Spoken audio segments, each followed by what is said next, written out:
구원은 히브리어로 제울라로서 그 구원에 대한 바른 정의를 알기 위해서는 죄의 뿌리를 보여주는 창세기서의 안내를 받는 것이 필수적입니다. 본래 인간은 영원히 죽지 않는 자로 지음받았습니다. 영원히 사는 자로 하나님이 통치하시는 안락한 에덴 동산에 정착하게 되었습니다. 하나님은 인간을 지극히 사랑하셔서 하나님 자신의 형상을 닮은 존재와 육체를 가지고 있으면서도 신이신 하나님과 교제가 가능한 존귀한 자로 창조하셨습니다. 인간은 하나님이 만들어 놓으신 에덴에서 지상 최대의 행복을 누리며 살 수 있었습니다. 하나님이 만드신 창조물을 관리하고 다스리는 하나님의 대리자로 존재하게 되었습니다. 하나님의 뜻에 따라서 온 만물을 관리하는 청지기로 살도록 하셨습니다. 하지만 하늘전쟁에서 하나님을 대적하다가 쫓겨난 사탄과 그를 따르는 일부 천사들의 집단적인 시험에 넘어진 인간은 사탄이 하나님을 반역하던 방식을 그대로 따라 하나님 자리에 앉고자 하였습니다. 선악과는 단순히 먹는 과일이기보다 인간 편에서의 하나님을 향한 모반이요 영무의 증거물이었습니다. 인간이 사탄의 행동을 그대로 본받아서 우주의 왕이신 하나님을 몰아내고 인간 스스로 하나님 자리에 앉기 원했던 것입니다. 하나님을 향한 인간의 악한 도전이었습니다.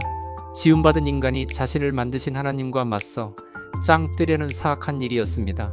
그 일로 인간은 하나님의 가족 위치에서 멀어져 잠시나마 그분의 대적이 되었습니다.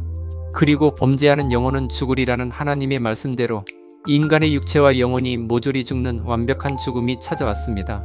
그래서 우리를 죄에서 구원할 자가 필요했습니다. 결국 죄 없는 하나님의 아들 예수가 찾아와 우리를 죄로부터 구원하신 것입니다. 하나님은 우리를 무엇으로부터의 구원하시기 원하시나요? 우선 죄로부터의 구원입니다. 죄를 사랑했던 사람들이 죄를 미워하고 생명의 길을 걷게 하신 것입니다. 죄의 종으로 저주와 멸망의 길을 걷던 사람들의 발길을 바꿔 영생의 길을 걷도록 하신 것입니다.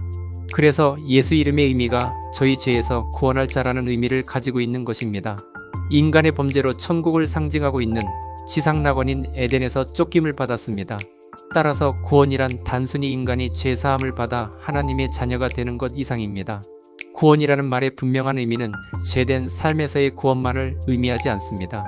우리들의 죄값을 치르신 이 예수 그리스도가 입혀주시는 의의 옷을 입어 사생아 자리에서 다시 하나님의 자녀로 신분이 회복되는 것입니다.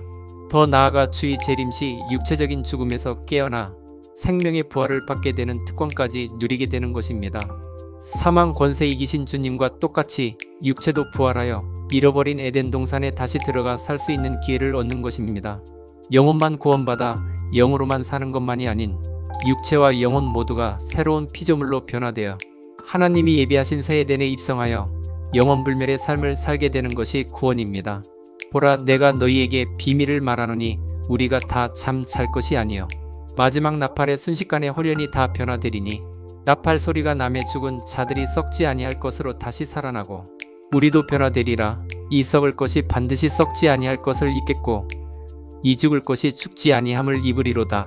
이 썩을 것이 썩지 아니함을 입고 이 죽을 것이 죽지 아니함을 입을 때에는 사망을 삼키고 이기리라. 결국 구원은 예수님께서 십자가 희생의 대가로 믿는 자에게 공짜로 주시는 은혜로서 죄로부터 해방된 삶을 살게 하여 쫓겨났던 에덴 동산을 다시 회복시키는 것이 구원입니다. 우리가 타락 이전 상태로 회복되어 준비된 하나님 나라에 들어가 그의 백성으로 다시금 하나님과 영적 친교를 나누게 되는 인류 최대의 대사건입니다. 우리의 신분이 죽음이 없는 타락 이전의 삶으로 되돌아가는 것입니다. 죄에 순종하여 사단의 자식이었던 우리가 변화하여 하나님의 자녀, 즉 하나님의 가족이 되는 것이 구원입니다.